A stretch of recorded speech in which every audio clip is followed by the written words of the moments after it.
তাআলা বলেন আল্লাযীনা ইউমিনুনা বিল গায়ব, যারা ঈমান রাখে গায়েবের প্রতি, যারা গায়েবকে বিশ্বাস করে, যারা অদৃশ্যে বিশ্বাসী। গায়েব কাকে বলে? যা দেখা যায় না, ছোঁয়া যায় না, স্পর্শ করা যায় না, শুধু অনুভব করা যায়, এতটুকু সর্বোচ্চ। যেটা আমি দেখব না, যেটা আমি ছুঁইতে পারবো না, স্পর্শ করতে পারবো না, এটা গায়েব। গায়েব শব্দটা পবিত্র কোরআনে 49 বার আছে। কয়বার? গায়েবের বহু বচন গুয়ুব, গুয়ুব আছে 4 বার। পবিত্র কোরআনে গুয়ুব আছে 4 বার। গুয়ুব মানে অদৃশ্য সমূহ, এই অদৃশ্য বস্তু সমূহ গুয়ুব বহু বচন। গাইবুন শব্দের বহু বচন গুয়ুব। গুয়ুব আছে 4 বার আর গাইবুন আছে 49 বার। তো আল্লাহ বলেন যারা অদৃশ্যে বিশ্বাস করে, গায়েবে যারা বিশ্বাস করে, ঈমান রাখে। এখন ঈমান কাকে বলে? ঈমানের আবিধানিক অর্থ আত-তাসদীক, বিশ্বাস করা। পারিভাষিক অর্থ আত-তাসদীকু বিমা জাআ বিহি নবী সাল্লাল্লাহু আলাইহি ওয়াসাল্লাম মিন ইনদিল্লাহি ওয়াল ইকরারু বিহি। রাসূলুল্লাহ সাল্লাল্লাহু আলাইহি সাল্লাম আল্লাহর পক্ষ থেকে যা নিয়ে এসেছেন এটা বিশ্বাস করা এবং এটাকে স্বীকার করে নেওয়া, এটার নাম হলো ঈমান। অধিকাংশ মুহাদ্দিসিনে কেরামের মতে 3 জিনিসের নাম ঈমান। মুখস্থ করি, কয় জিনিসের নাম ঈমান? একটু আরবিও মাঝে মাঝে কই আমরা, বলেন চলেন। তাসদীক বিল জিনান, বলেন তাসদীক বিল জিনান, ইকরার বিল লিসান, আমল বিল আরকান। এমনি একটু বলাইলাম আপনাদেরকে, বাংলাটাও বলতেছি আমি। আত-তাসদীক বিল জিনান ওয়াল ইকরারু বিল লিসান ওয়াল আমালু বিল আরকান। এবার বাংলাটা কিন্তু মুখস্থ রাখতে হবে, আগের গুলা ভুলে যান, এটা সমস্যা। বাংলাটা হলো, বলেন, অন্তরে বিশ্বাস করা, মুখে স্বীকার করা, আমলে বাস্তবায়ন করা। এই 3 জিনিসের নাম ঈমান। তাহলে অন্তরে বিশ্বাস, মুখে স্বীকার, আমলে বাস্তবায়ন। অন্তরে বিশ্বাস, মুখে স্বীকার, আমলে বাস্তবায়ন, এই 3 জিনিসের নাম কি? ঈমান। হাদিসে ঈমানের মৌলিক সংজ্ঞা নবীজি সাল্লাল্লাহু আলাইহি সাল্লাম করে দিয়েছেন যে মৌলিক 6টি বিষয় বিশ্বাস করার নাম ঈমান। প্রিয় ভাইরা, মৌলিকভাবে কয়টি জিনিস বিশ্বাস করার নাম ঈমান? সহিহ বুখারীর বর্ণনা 4777 নম্বর হাদিস। জিবরিল আমিন রাসূলুল্লাহ সাল্লাল্লাহু আলাইহি সাল্লামকে প্রশ্ন করলেন, মাল ঈমানু ইয়া রাসূলুল্লাহ, ইয়া রাসূলুল্লাহ, ঈমান কি জিনিস আপনার কাছে জানতে চাই। নবীজি জবাব দিলেন, আন তুমিনা বিল্লাহ ওয়া মালাইকাতি ওয়া কুতুবিহি ওয়া রুসুলি ওয়া লিকাইহি ওয়া তুমিনা বিল বা'থিল আখির। 1 নাম্বার আল্লাহকে বিশ্বাস করা, 2 নাম্বার তার ফেরেশতাদেরকে বিশ্বাস করা, 3 নাম্বার আল্লাহর যত আসমানি কিতাব সবগুলাকে বিশ্বাস করা, 4 নাম্বার আল্লাহর সমস্ত রসুলদেরকে বিশ্বাস করা, 5 নাম্বার আল্লাহর সাথে সাক্ষাৎ বিশ্বাস করা, 6 নাম্বার আখিরাতের পুরা জগৎটাকে বিশ্বাস করা। এই 6 জিনিসের নাম ঈমান। মানে ব্যাখ্যা আছে এটা। তাহলে এই মৌলিক 6টা জিনিসের প্রতি বিশ্বাস রাখার নাম ঈমান। এর মধ্যে আখিরাতে যেগুলা হবে কিচ্ছু দেখি নাই কিন্তু আমরা, সব গায়েব, বিশ্বাস করতে হবে। আল্লাহ গায়েব, বিশ্বাস করতে হবে।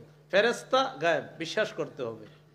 তো আমাদের আলোচনা চলতেছে মুত্তাকি কারা। 1 নাম্বার আল্লাযীনা ইউমিনুনা বিল গায়ব, যারা অদৃশ্যের প্রতি ঈমান রাখে, যারা গায়েবে বিশ্বাস করে।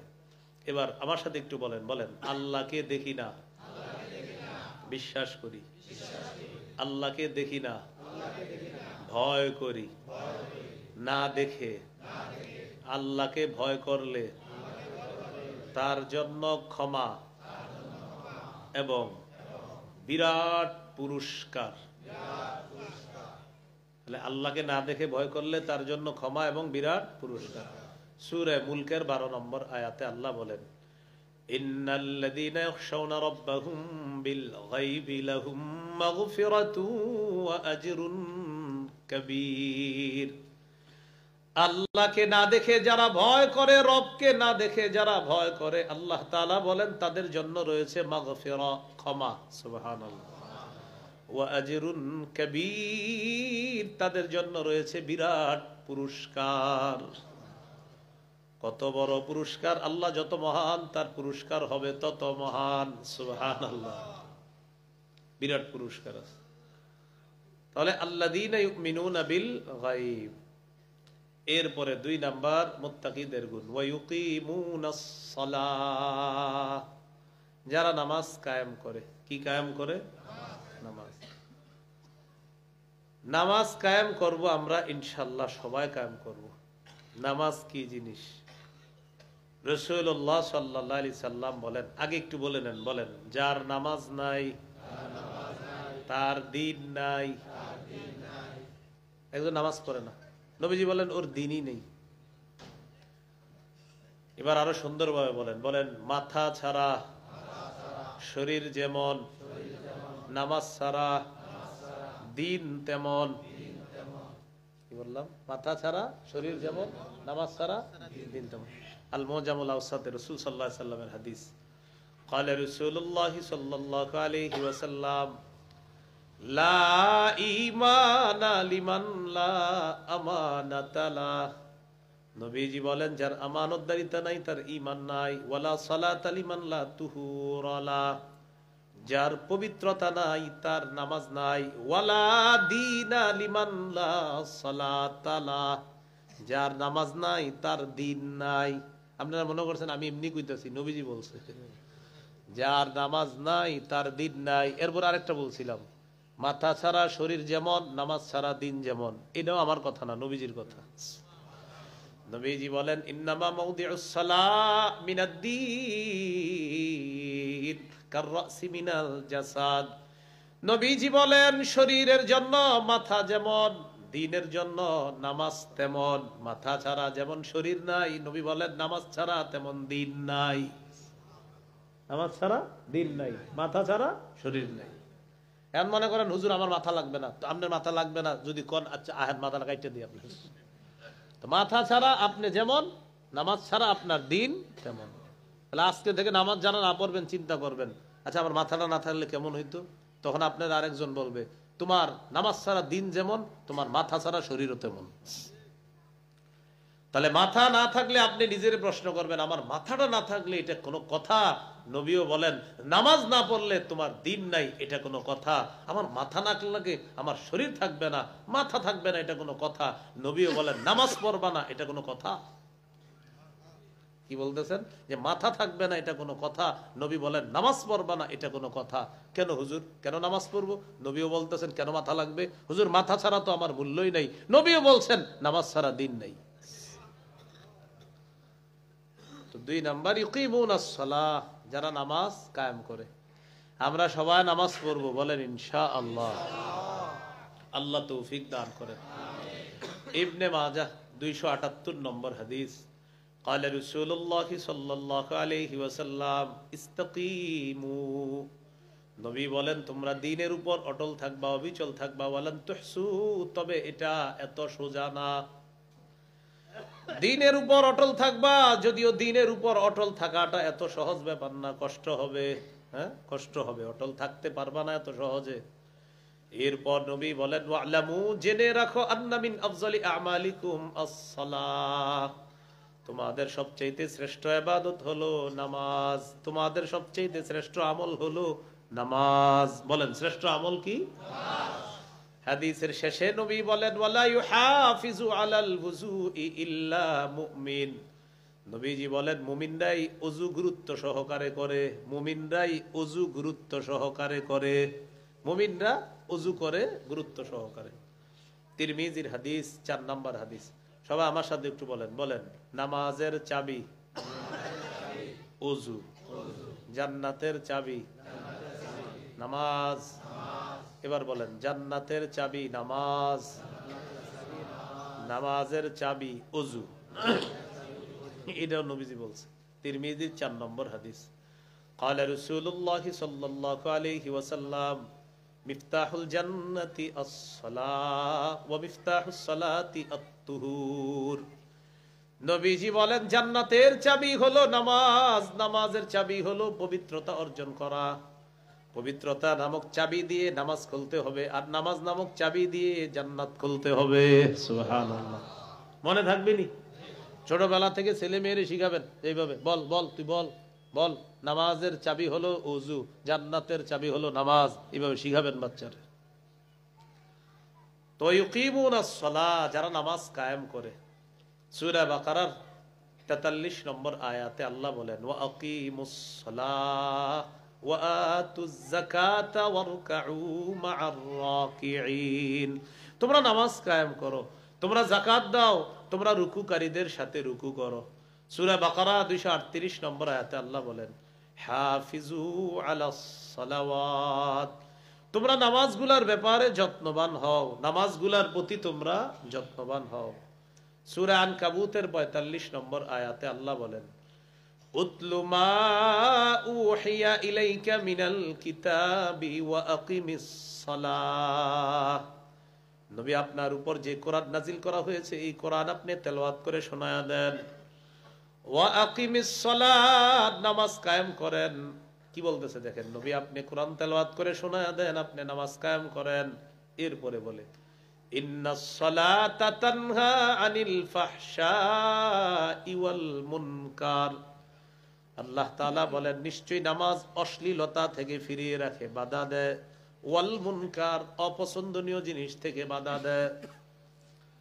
নামাজ অশ্লীলতা থেকে দূরে রাখে, অপছন্দনীয় জিনিস থেকে দূরে রাখে। সূরা তাহা 14 নম্বর আয়াত। কারা কারা বেশি বেশি আল্লাহরে স্মরণ করতে চাই বলেন? আল্লাহ তৌফিক দান করেন। বলেন আমার সাথে, আল্লাহকে স্মরণ করার শ্রেষ্ঠ ইবাদত হলো নামাজ। কি বলেন তো? সূরা তাহা 14 নম্বর আয়াতে আল্লাহ বলেন ওয়া আকিমিস সালাতা লিযিকরি, আমার স্মরণ করার জন্য, আমাকে মনে করার জন্য একটু নামাজ পড়ো। সুবহানাল্লাহ। আমার স্মরণার্থে নামাজ কায়েম করো। কি সুন্দর কথা। ও আগের তে বলি, কি বলতেছে? ইন্নানি আনাল্লাহ, আমি আল্লাহ। লা ইলাহা ইল্লা আনা, আল্লাহ বলেন আমি ছাড়া কোনো ইলাহ নাই। ফা'বুদনি, আমার ইবাদত করো। এরপরে বলে ওয়া আকিমিস সালাতা লিযিকরি, আমার শরণার্থে নামাজ কায়েম করো। আমি আল্লাহকে মনে করার জন্য নামাজ কায়েম করো। সারা দিন তো কাজ করো, আজানটা দিছে, আমার স্মরণে মসজিদে চলে আসো। ওয়া ইউকিমুনাস সালাহ, নামাজ কায়েম করা। নামাজ কায়েম করা দ্বারা মৌলিক 5টা উদ্দেশ্য। বলেন কয়টা? 5টা। 1 নাম্বার উদ্দেশ্য, নামাজের পূর্বে কিছু শর্ত আছে, এই শর্তগুলো আদায় করা। 2 নাম্বার উদ্দেশ্য, রুকু সেজদা ধীরস্থির ভাবে করা, বুলেটের গতিতে না করা। 3 নাম্বার, খুশু খুজুর সাথে নামাজ পড়া। 4 নাম্বার, পরিবারকে নামাজের কথা বলা। 5 নাম্বার, রাষ্ট্রের সব মুসলমান যেন নামাজি হয়ে যায় এই চেষ্টা করা। তাহলে নামাজ কায়েম দ্বারা কয় উদ্দেশ্য? 5 উদ্দেশ্য। বলেন নামাজ কায়েম দ্বারা কয় উদ্দেশ্য? 5টি উদ্দেশ্য নামাজ কায়েম দ্বারা। 1 নাম্বার, আল মুহাফাজাতু আলা শুরুতিস সালাহ, নামাজের পূর্বে কিছু শর্ত আছে, এই শর্তগুলো আদায় করা। শরীর পাক, কাপড় পাক, নামাজের জায়গা পাক, সতর ডাকা, কিবলামুখী হওয়া, ওয়াক্ত মতো নামাজ পড়া, নামাজের নিয়ত করা। এই মক্তবের বাচ্চাদেরকে দাঁড় করায় দেন, ওরা সুন্দর বলে দিবে, যদিও আপনারাও পারবেন আশা করি। বাকি ওই আর কি, মক্তবের বাচ্চা সবগুলারে দাঁড় করায় দেন, ওরা আপনার সামনে। ওরা এখনো প্রস্রাব করার পর কেমনে পবিত্র হবে এটা শিখছে, কিন্তু প্রস্রাব যে অপবিত্র এটাও ভালো করে বুঝে নাই। এরকম নাবালেক বাচ্চা আপনারে শোনায় দিবে শরীর পাক, কাপড় পাক, ওর শরীর যদিও না পাক, কিন্তু ও আপনারে সব শোনায় দিবে। ছোট মানুষ কিচ্ছু বুঝে না, কিন্তু এটি দেখবেন ফর করে বলে দিবে। সুবহানাল্লাহ। তো নামাজের পূর্ববর্তী শর্ত শরীর পাক একটা। এই শরীর পাক করা মানেও নামাজ কায়েম করা। সূরা মাইদার 6 নম্বর আয়াত আল্লাহ তাআলা বলেন ইয়া আইয়ুহাল্লাযীনা আমানু ইযা কুমতুম ইলাস সালাহ فاغسلوا وجوهكم وأيديكم إلى المرافق وامسحوا برؤوسكم وأرجلكم إلى الكعبين। আল্লাহ তাআলা বলেন, যখন তোমরা নামাজের ইচ্ছা করো, মুখমণ্ডল ধৌত করো, দুই হাত ধৌত করো, মাথা মাসে করো, পা ধৌত করো। ওযুর 4 ফরজ এসে গেছে। ওযু না থাকলে ওযু করা। সহিহ বুখারীর বর্ণনা 6456 নম্বর হাদিস। আরেকটা বর্ণনা আসছে 6956। عن أبي هريرة رضي الله تعالى عنه قال قال رسول الله صلى الله عليه وسلم لا يقبل الله صلاة أحدكم إذا أحدث حتى يتوضأ। নবীজি বলেন, তোমাদের কারো যদি ওযু না থাকে, ওযু না করা পর্যন্ত তার নামাজ আল্লাহ তাআলা কবুল করেন না। তাহলে শরীর পাক করা, গোসল ফরজ হলে গোসল করা। ওয়া ইন কুনতুম জুনুবান ফাত্তাহহারু, যদি তোমরা জুনুবি হও, যদি তোমাদের উপর গোসল ফরজ হয়, ভালোভাবে পবিত্রতা অর্জন করে নাও, গোসল করে নাও। এই হলো শরীর পাক করা। এরপরে কাপড় পাক। সূরা মুদ্দাসসিরের 4 নম্বর আয়াতে আল্লাহ বলেন, ওয়া থিয়াবাকা ফাতাহহির, নবী আপনি আপনার কাপড়গুলা পবিত্র করেন। সহিহ বুখারীর বর্ণনা 227 নম্বর হাদিস। এক মহিলা নবীর কাছে আসছে। আসার পর রাসূল সাল্লাল্লাহু আলাইহি সাল্লামকে মাসালা জিজ্ঞাসা করছে। আরাআইতা ইহদানা তাহিদু ফিস সাওবি ফাকাইফা তাসনাউ ইয়া রাসূলুল্লাহ। ইয়া রাসূলুল্লাহ, আমাদের নারীদের মধ্যে যাদের শরীরে নাপাকি লাগে, এই নাপাকি পবিত্র করার কি উপায়? আমাদের নারীদের মধ্যে যে কাপড় পরে, এই কাপড়ের মধ্যে যে নাপাকি লাগে, নাপাকি পবিত্র করার উপায় কি? আমরা শ্রদ্ধার সাথে শুনি। মা বোনরা আল্লাহ প্রদত্ত অসুস্থতার সম্মুখীন হয়। এই অসুস্থতায় যে নাপাকি লাগে, এই নাপাকি কাপড় থেকে পবিত্র করার কি উপায় যদি কাপড়ে লেগে যায়? فقال رسول الله صلى الله عليه وسلم تحته, 1 নাম্বার ওই নাপাকি ঘষে উঠাবে।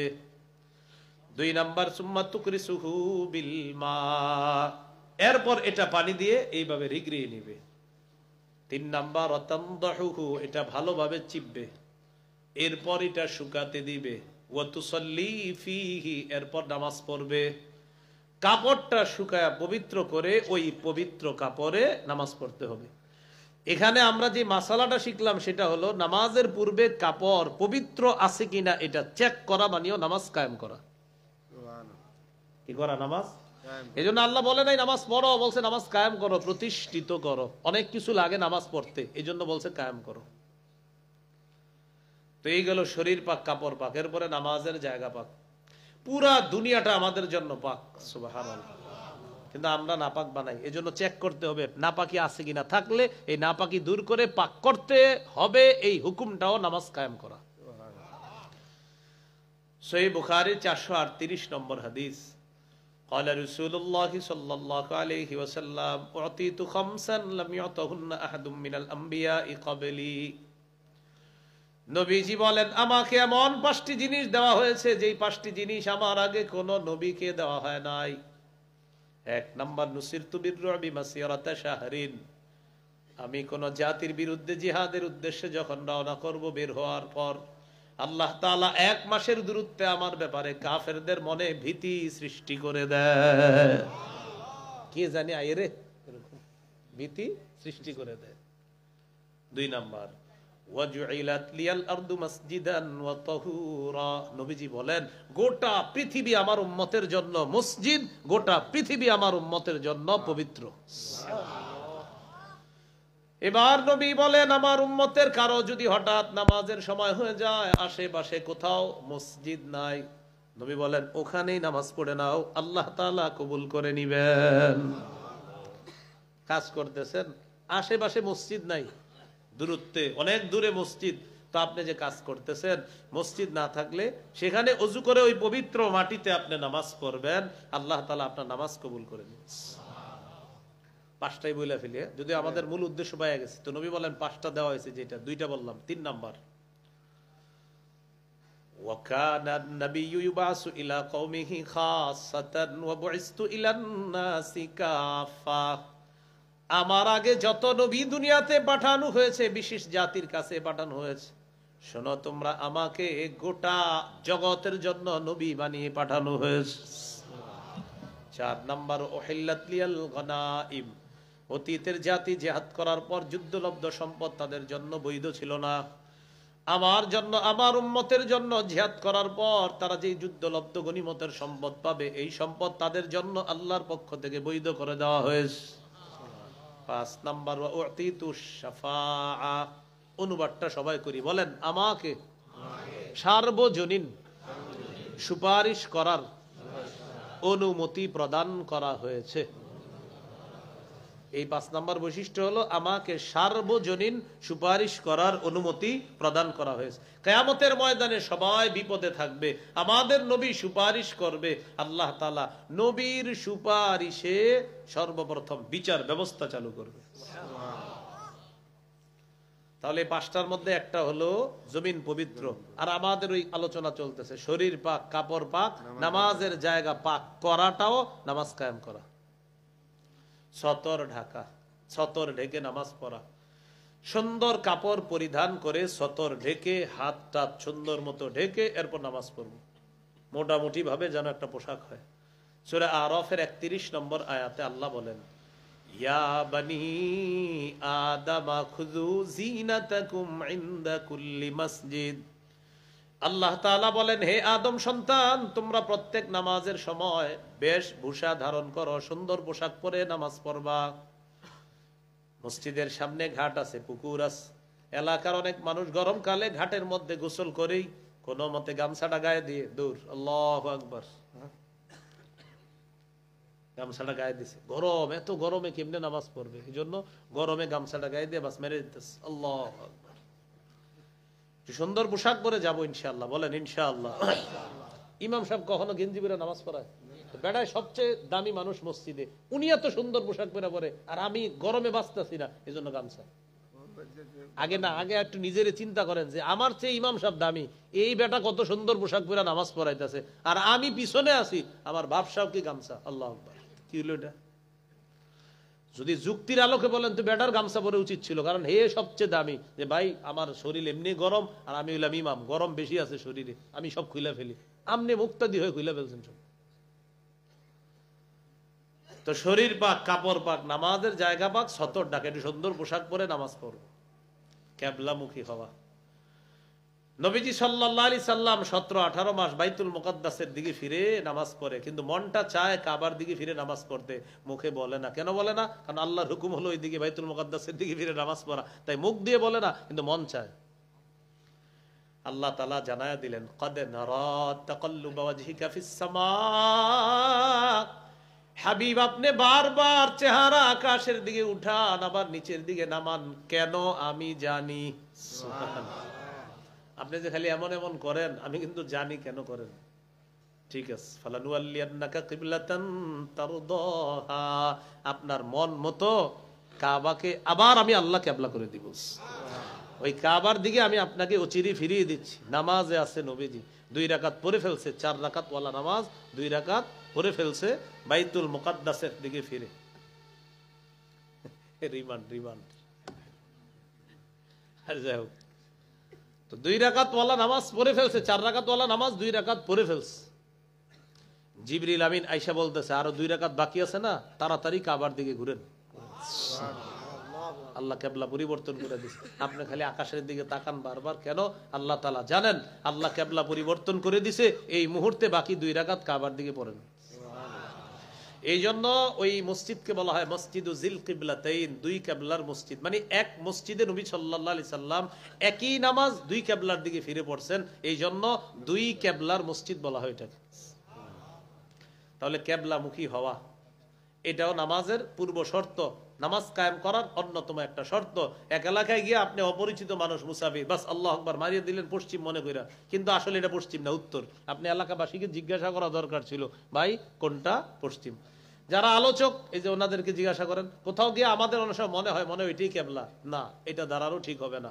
আপনি জেনে নিবেন ভাই কিবলা কোন দিকে, আপনার মনে হবে পশ্চিম ওইটা, কিন্তু এটা না, আরেকটা। এই জন্য কিবলামুখী হওয়া এটাও নামাজ কায়েম করা। এরপরে ওয়াক্ত মতো নামাজ পড়া। সূরা নিসার 103 নম্বর আয়াতে আল্লাহ বলেন, ইন্নাস সালাতা কানাত আলাল মুমিনিনা কিতাবাম মাওকুতা, নিশ্চয়ই সময় মতো নামাজ পড়া ফরজ, সময় মতো নামাজ পড়া মুমিনদের উপর ফরজ। সহিহ বুখারীর 527 নম্বর হাদিস, আব্দুল্লাহ ইবনে মাসউদ রাদিয়াল্লাহু তাআলা আনহু নবীকে জিজ্ঞাসা করলেন, সাআলতু রাসূলুল্লাহি সাল্লাল্লাহু আলাইহি ওয়াসাল্লাম আইয়ুল আমালি আহাব্বু ইলাল্লাহ, নবীকে প্রশ্ন করলাম, ইয়া রাসূলুল্লাহ, আল্লাহর কাছে সবচাইতে শ্রেষ্ঠ আমল কোনটা, সবচাইতে প্রিয় আমল কোনটি, আপনার কাছে জানতে চাই। নবীজি জবাব দিলেন, আস-সালাতু আলা ওয়াক্তিহা, সময় মতো নামাজ পড়া। বলেন সবাই, কি মতো বলেন? সময় মতো নামাজ পড়া। বলেন আল্লাহর কাছে সবচেয়ে পছন্দনীয় আমল। তাহলে সময় মতো নামাজ পড়া আল্লাহর কাছে সবচেয়ে পছন্দনীয় আমল। পড়ব তো ইনশাআল্লাহ, আল্লাহ তৌফিক দান করেন। আবু দাউদের 1449 নম্বর হাদিসের বর্ণনা, عن عبد الله بن حبشي الخسامي رضي الله تعالى عنه أن رسول الله صلى الله عليه وسلم سئل أي الأعمال أفضل, নবীকে প্রশ্ন করা হলো, ইয়া রাসূলুল্লাহ, আল্লাহর কাছে সবচেয়ে মহামর্যাদাপূর্ণ আমল কোনটা, সবচেয়ে শ্রেষ্ঠ আমল কোনটা? নবীজি বললেন, তুলুল কিয়াম, লম্বা সময় নামাজে দাঁড়িয়ে থাকা। কোন ব্যক্তি নামাজ পড়তেছে লম্বা সময়, এটা আল্লাহর কাছে শ্রেষ্ঠ আমল। এই জন্য মসজিদে ঢুকার পর তাকায় দেখি জোহরের আর বাকি আছে 2 মিনিট, 4 রাকাতের নিয়ত করে ফেলছি, আল্লাহু আকবার, এবং 2 মিনিটে প্যাকেজ 4 রাকাত খতম। আল্লাহু আকবার, 2 মিনিট আছে, আর 2 মিনিটে আপনারা দেখায় দিবে যে আমি উত্তরপাড়ার অমুকের সন্তান অমুক, 2 মিনিটে 4 রাকাত। পারলে তুমি দেখাও। শুধু 4 রাকাত পড়বে না, পইরা আবার আপনার বসে বসে পড়ে আস্তাগফিরুল্লাহ আস্তাগফিরুল্লাহ আস্তাগফিরুল্লাহ সুবহানাল্লাহ। ইমাম সাহেব আসে না কেন এখন? 2 মিনিটে সব পুরো প্যাকেজ কমপ্লিট দেখাই দিবে আপনার। এরকম নামাজ পড়বো আমরা? 2 মিনিট আছে, আপনি পড়েন না এখন। এখন ফরজ পড়েন, পরে 2 রাকাত সুন্নত পড়বেন, এরপরে ওই বকেয়া 4 রাকাত পড়বেন। মনে থাকবে নি? তো সময় মতো নামাজ পড়বো আমরা। এয়ারপোর্টে আপনি নামাজ পড়ছেন, মাগরিবের নামাজ, কোন জায়গায় মাগরিবের নামাজ পড়ছেন সময় মতো, কারণ মাগরিবের সময় বেশি নেই, পইরা প্লেনে উঠছেন, উমরায় যাবেন, হজে যাবেন, আল্লাহ তৌফিক দান করেন। তো প্লেনে ওঠার পর একটু পশ্চিম দিকে গিয়া দেখেন সূর্য এখনো ডুবে নেই। মাগরিবে কিন্তু পইরা গেছেন বাংলাদেশের, আর পশ্চিমে যত যাবেন দেখবেন সূর্য ডুবে না, এখন আরো বাকি আছে। তো আল্লাহু আকবার বলে মাগরিব আদায় করে ফেললেন। মাগরিব আদায় করার পর প্লেনে উঠছেন, প্লেনে ওঠার পর প্লেন পশ্চিম দিকে যায়, সর্বনাশ, সূর্য এখনো ডুবে না, একটু পর ডুবছে, মাগরিবের সময় হয়েছে। তখন কি করবেন? তখন আর মাগরিব পড়বেন না, আগে যে পড়ে ফেলছেন আদায় হয়ে গেছে, একবারই নামাজ ফরজ, নতুন করে আর আপনার মাগরিব পড়তে হবে না। মনে থাকবেন এটা? হ্যাঁ, ওয়াক্ত মতো নামাজ পড়া। তো এই মাগরিবটা নিয়ে অনেক প্যাসেঞ্জারের একটু ঝামেলা হয় এয়ারপোর্টে। এর একবার মাগরিব পরে পড়ার পর প্লেনে উঠে, আরে হুজুর যারা থাকে করে জ্বালা আলা, হুজুর আবার পড়মু, এরকম জিজ্ঞাসা করে। তো এই জন্য মাগরিবের নামাজ পড়লেন, ব্যাস ফরজ আদায় হয়ে গেছে। আবার প্লেনে ওঠার পর পশ্চিমে যাওয়ার পর যখন দেখবেন সূর্য আবার ডুবতেছে, তখন আর মাগরিব পড়া লাগবে না। আল্লাহ আমাদেরকে সময় মতো নামাজ পড়ার তৌফিক দান করেন। মাহফিলের আয়োজন যারা করেন, মাগরিবের পরে যেই বক্তারে বসাইবেন মাহফিলে, এই আলোচকরে আনার জন্য অনেক সময় 20টা মোটরসাইকেল যায়। হ্যাঁ, আলোচক আনার জন্য 20টা মোটরসাইকেল যায়। তো মোটরসাইকেল ওয়ালারা আপনার মসজিদে নামাজ পড়ে না মাগরিবটা। কেন? হুজুর যাইতে পারবে না, মাগরিব যাইলে যাক, হুজুর যাতে না যায়। কেন? হুজুরে আমরা নিমু, আমরা এটা ভিডিও করব আর ফেসবুকে দিয়ে বলবো, আজকে আরিফ বিন হাবিব সাহেবের সাথে কিছুটা সময় কাটাইলাম, খুব ভালো লাগতেছে, কিন্তু মাগরিবটা আমরা পড়িনি, এটাও নিচে দিয়ে লিখে দিবেন।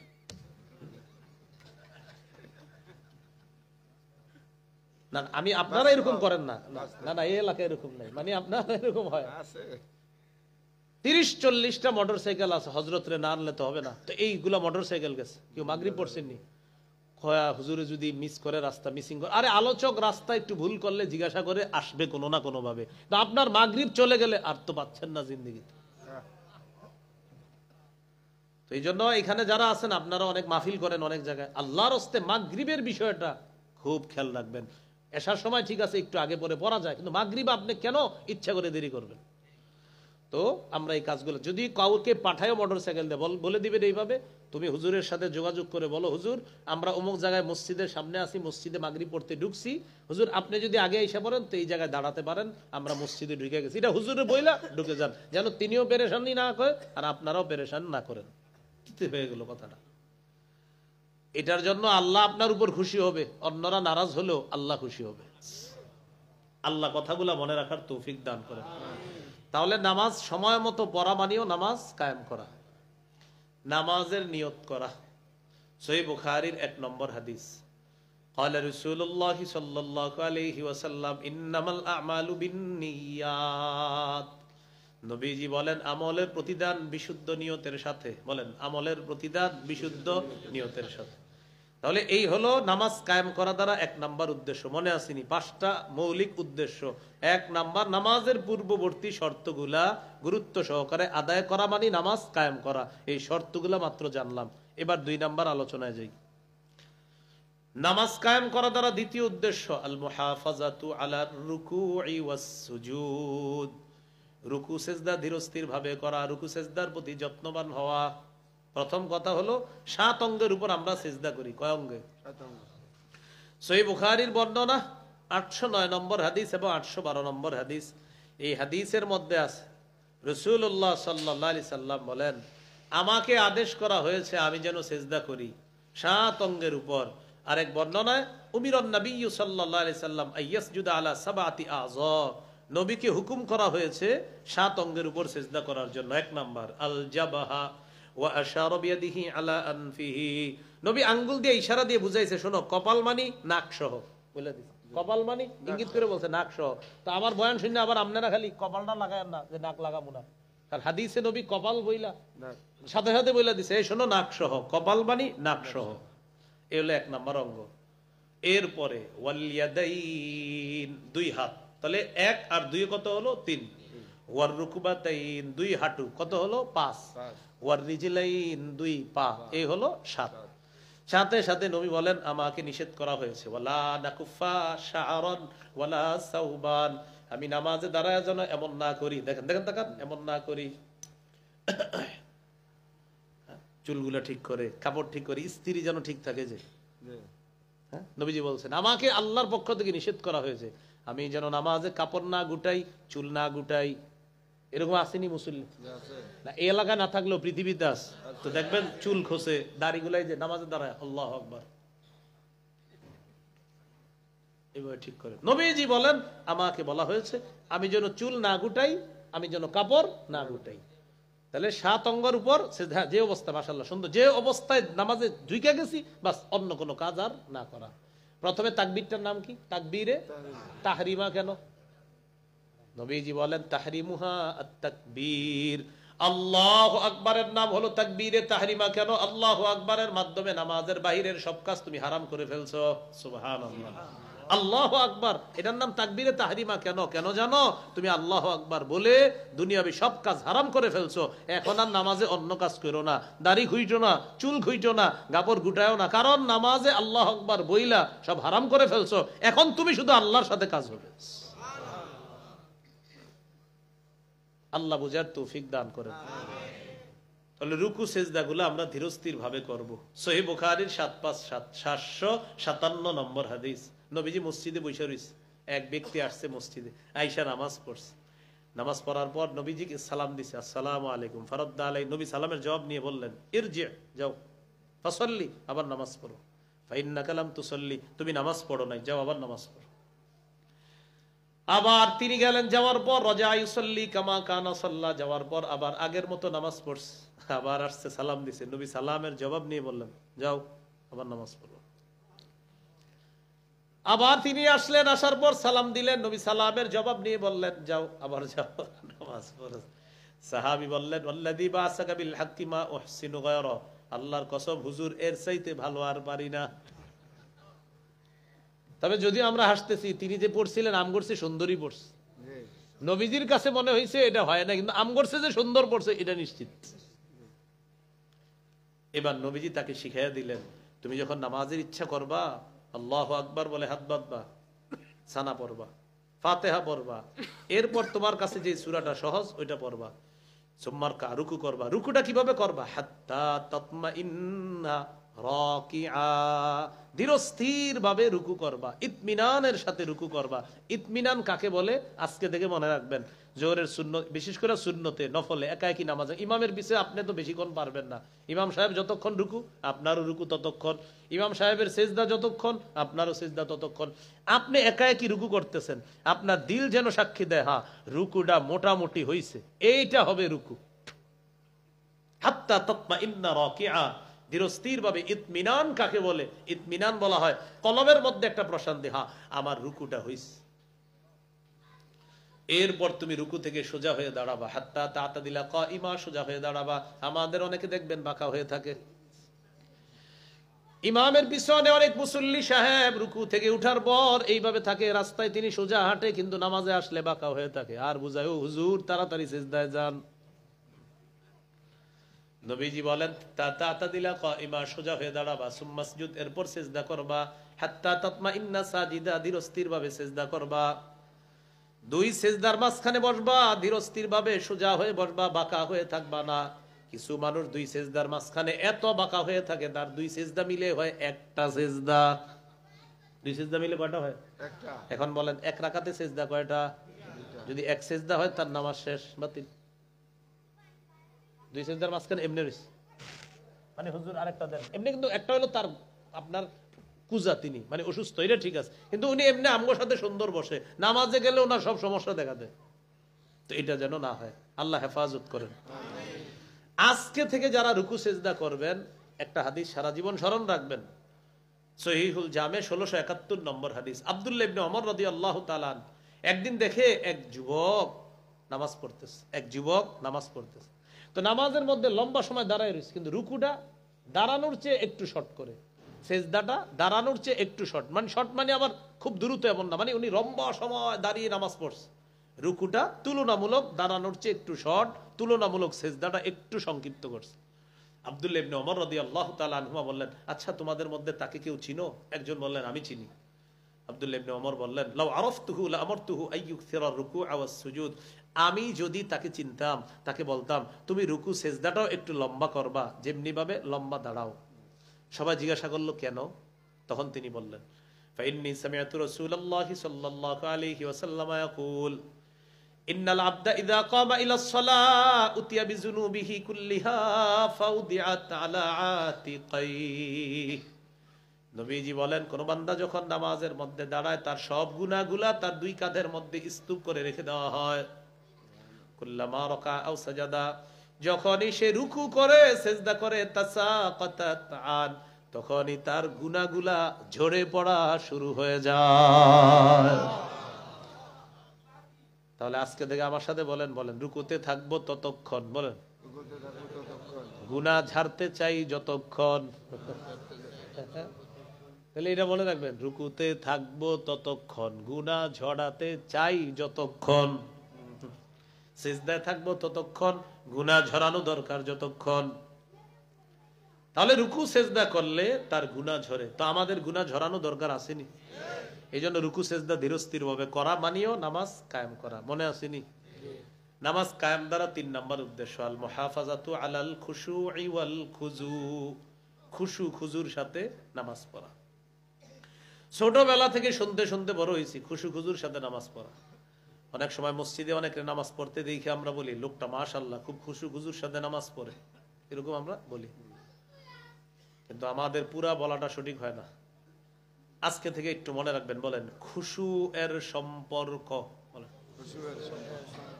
কলবের সাথে, খুজু এর সম্পর্ক অঙ্গ প্রত্যঙ্গের সাথে।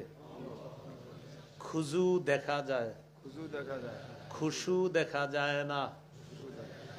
এই জন্য যিনি নামাজ পড়ে অনেক একাগ্র চিত্তে নামাজ পড়ে, তাকে এতটুকু বলতে পারি লোকটা খুজুর সাথে নামাজ পড়ে, মাশাআল্লাহ। তার অঙ্গ আল্লাহকে সিজদা করে, তার কপাল আল্লাহকে সিজদা করে, তার হাত আল্লাহকে সিজদা করে, হাঁটু আল্লাহকে সিজদা করে, পা আল্লাহকে সিজদা করে। লোকটা নামাজের মধ্যে যে দাঁড়িয়েছে তার দাঁড়ানোটা খুজুর সাথে হয়েছে। হ্যাঁ, খুজুর সম্পর্ক অঙ্গ প্রত্যঙ্গের সাথে, কিন্তু খুশু আছে কিনা এটা আমি আপনি জানি না, এটা জানে আল্লাহ। খুশু কলবে, কোথায় খুশু? তাহলে বুঝে থাকলে বলেন আল্লাহু আকবার। নামাজে দাঁড়াইলাম, দেখেন নামাজে দাঁড়ানোর পর আমার অঙ্গ প্রত্যঙ্গ গুলো আল্লাহর জন্য নামাজ পড়ে, খুজু হলো। আমার কলবের মধ্যে আছে এই জমিনটার দাম ওমকে কয় 2 লাখ, 2,10,000 হইলে কেমন হয় না? হাসেন না, হাসেন না, শোনেন না, শোনেন শোনেন, একটু গুরুত্ব দেন না, এটা মনে আসতে পারে, আপনার কলবে আসতে পারে। দেখেন যে আমি নামাজে দাঁড়াইলাম, আমার অঙ্গ প্রত্যঙ্গ আল্লাহর সামনে দাঁড়িয়েছে, ইবাদত আল্লাহর জন্য করতেছে, হঠাৎ কলবের মধ্যে আসছে যে তুমি এটা 2 লাখ বলে ওমকে 2,10,000 হইলে কেমন হতো? খুজু হলো কিন্তু খুশু হলো না। খুজু হলো কিন্তু কি হলো না? খুজু কিভাবে হলো? ইমাম রুকুতে যায়, আপনিও রুকুতে যান, ইমাম সিজদায় যায়, আপনিও সিজদায় যান, ইমাম দাঁড়ায়, আপনিও দাঁড়ান, খুজু হলো। কিন্তু খুশু ইমামেরও আছে কিনা আপনারও আছে কিনা এটা জানেন আল্লাহ। মুসল্লিদের কার খুশু আছে এটা জানে কে? আল্লাহ। তো এই জন্য আমরা খুশু খুজু উভয়টা লাগবে। তাহলে আলেম ছাড়া অন্যরা বলেন, ওলামা হযরতরা অন্যরা বলেন তো খুশুর সম্পর্ক কার সাথে? কলব। হ্যাঁ, খুশুর সম্পর্ক এটা দেখে কে? আল্লাহ। আর খুজুর সম্পর্ক এটা আমরা দেখি যে বেচারা সুন্দর নামাজ পড়তেছে, কিন্তু খুশু আলা নামাজ কিনা এটা জানে আল্লাহ। এবার একটু বলেন, চলেন, যাদের কলবে খুশু আছে তাদের জন্য নামাজ সহজ। সুবহানাল্লাহ। হ্যাঁ, সূরা বাকারার 45 নম্বর আয়াতে আল্লাহ বলেন ইস্তাঈনু বিস-সাবরি ওয়াস-সালাহ, ধৈর্য এবং নামাজের মাধ্যমে তোমরা সাহায্য প্রার্থনা করো।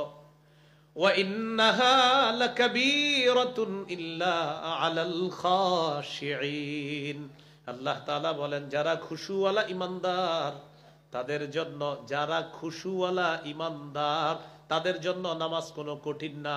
নামাজ কঠিন, তবে খুশুওয়ালা মুমিন যারা তাদের জন্য নামাজ সহজ। সুবহানাল্লাহ। কেউ যদি বলে আমার নামাজ পড়তে ভালো লাগে না, বুঝতে হবে তার কলবে খুশু নাই। সুবহানাল্লাহ, খুশু নাই। যদি হঠাৎ বলে ভাই নামাজ না খুব কঠিন লাগে, ও কলব দিয়া তুমি নামাজ পড়ো না। কেউ যদি আইসা বলে ভাই নামাজ পড়তে ভালো লাগে না, ভালো লাগে না তোমার, না নামাজ কঠিন মনে হয়, হ্যাঁ তো তুমি নামাজ তো সুন্দরই পড়ো। ভাই পড়ি যখন সুন্দরই পড়ি, বোঝা গেল আপনার অঙ্গ প্রত্যঙ্গ সুন্দর, নামাজ পড়ে কলব ঠিক মতো পড়ে না। তাহলে খুজু খুশু দুইটাই লাগবে।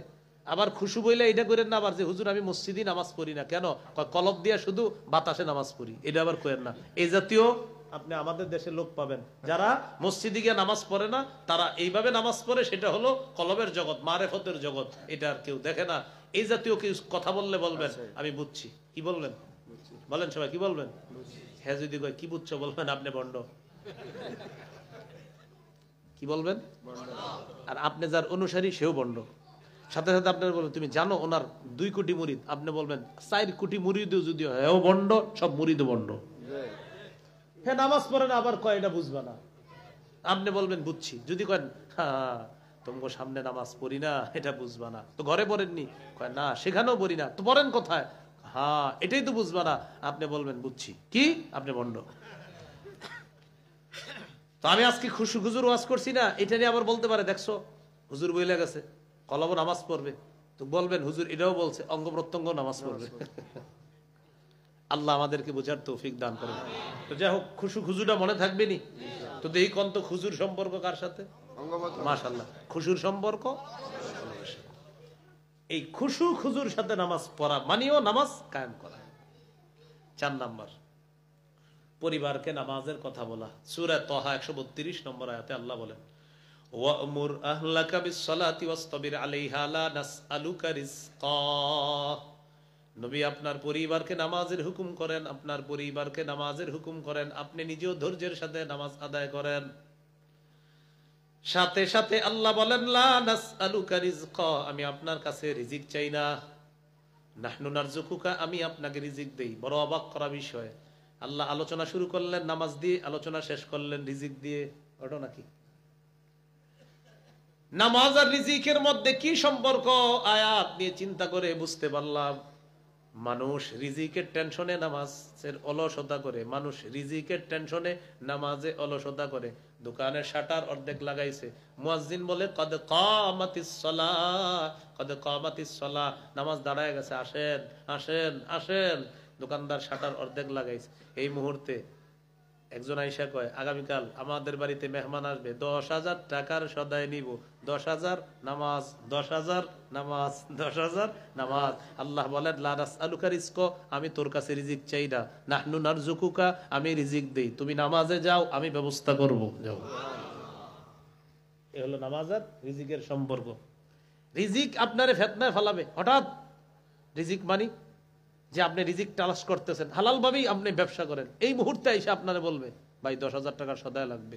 মুয়াজ্জিন কয় কদ কামাতিস সালাহ, আপনি টেনশন, কদ কামাতিস সালাহ 10,000, কদ কামাতিস সালাহ 10,000। আল্লাহ তাআলা বলেন শাটার লাগাও লাগাও, নামাজে যাও। আরে তুমি আমারে রিজিক দাও নাকি, আমি তোমারে রিজিক দেই, যাও। এই 10,000-এর বিপরীতে কি দিব কল্পনা করবা না, যাও।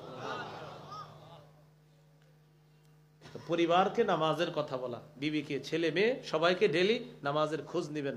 মাগরিব পড়ছো, এসব পড়লেও দেখলেও জিজ্ঞাসা করবেন।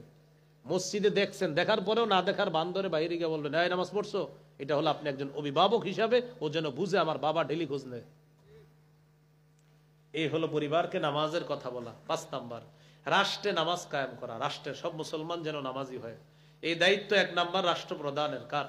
রাষ্ট্রপ্রধান। এমন রাষ্ট্রপ্রধান কপালে আছে কিনা আল্লাহ জানে। এমন রাষ্ট্রপ্রধানের জন্য দোয়া করব, বলেন আল্লাহ 4 গুণওয়ালা একজন রাষ্ট্রপ্রধান চাই। নামাজ কায়েম করবে, যাকাত চালু করবে, সৎ কাজের আদেশ করবে, অসৎ কাজের নিষেধ করবে। বলেন সূরা হজ 41 নম্বর আয়াত, ওখানে আল্লাহ বলছে আল্লাযীনা ইম্মাক্কানাহুম ফিল আরদি আকামুস সালাহ ওয়া আতাউয যাকাত ওয়া আমারু বিল মারুফি ওয়া নাহাউ আনিল মুনকার। যাদেরকে রাষ্ট্র ক্ষমতায় বসাই তাদের 1 নাম্বার কাজ রাষ্ট্রীয়ভাবে নামাজ কায়েম করবে, 2 নাম্বার কাজ রাষ্ট্রীয়ভাবে যাকাতের বিধান চালু করবে, 3 নাম্বার কাজ রাষ্ট্রীয়ভাবে সৎ কাজের আদেশ করতে হবে, 4 নাম্বার অসৎ কাজের নিষেধ করতে হবে। কথা কি বুঝে আসছে সবার? এই হলো রাষ্ট্রের সব মুসলমান যেন নামাজি হয়, এই চেষ্টা করা। আল্লাহ আমাদেরকে তৌফিক দান করেন।